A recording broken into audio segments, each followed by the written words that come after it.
Hello, race fans. This is Jeff on Racers Reunion TV. We're going to do another pass with Big Daddy Don Garlits here, man.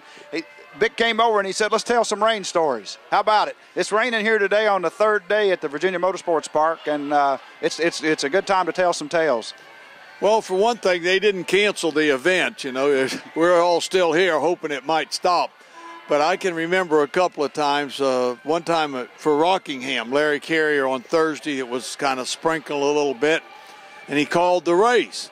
And of course, once you pull the plug and the racers load up their stuff and go down the road, it's over. And wouldn't you know, the next morning, it was beautiful sunshine. It never rained another drop for the whole weekend. The people were lined up for miles around there, the spectators, and all the racers were going to the next event, which is a good lesson. Don't do that. And then not too long ago, 2006, March, for the big March meet in California, everybody was there Thursday, and they called the race. They had a weather report that it was going to be rainy, and they called the race. And I told them, I said, you know, this ain't a good idea. This is too early. I said, you know, those weather guys aren't that smart. I mean, they just got real nice diplomas from schools, but they don't really know what the weather's doing. That's right. It's an educated guess. No, they said, it's going to be bad weather. I said, okay. So my wife and I got on a plane and we flew home. And the next day, the sun came out, and it never rained again, and there was people lined up all the way back to the interstate. Wow. Trying to get into the racetrack and mad as hornets because some had come as far away as Australia for this March meet. But the happy ending to this story is we went home, my wife and I, and my mom was 95 years old. Wow. And she was at a rest home facility real close to where we live. So we went over there Sunday afternoon to visit her after lunch, and she died in my arms at 2:35 that afternoon. Wow. And I would have never been able to spend that time with her. And we talked right up to the last minute. She was completely conscious. How about that? And I was holding her hand and feeling of her pulse, and it was getting further and further away. And on the last, it was almost a minute between a beat the last time. And the last thing she said to me, says, Don, you got to go back now. You can't come any further with me. How about that?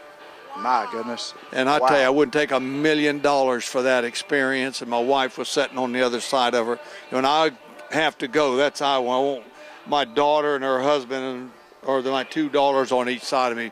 You know, it's such a comfortable way with your loved ones around you. And poor old Gary out there from the Good Guys, I don't guess he ever finally figured out what happened. Wow, yeah. Huh. Hey, you know, something I wanted to talk to you about, in addition to this, that we didn't talk about the other day, is your museum. Oh, yeah, that's a fun place for us. My wife and I decided to do that in 1976. We were traveling in England, and they were showing us the car museums. And so I just casually said, gosh, we need a drag racing museum. And one of the English fellows says, well, why don't you build one? And so my wife and I talked about it, and we came back to the United States. We formed a nonprofit organization because I knew where a lot of my cars were. The companies had them. I'd sold them to them for displays, not racing. Very few of my cars were ever sold to competitors. Right. And so we put it together, and we had it there on the Seffner grounds for many years, but we didn't have any visitors. And finally, we purchased a property in Ocala.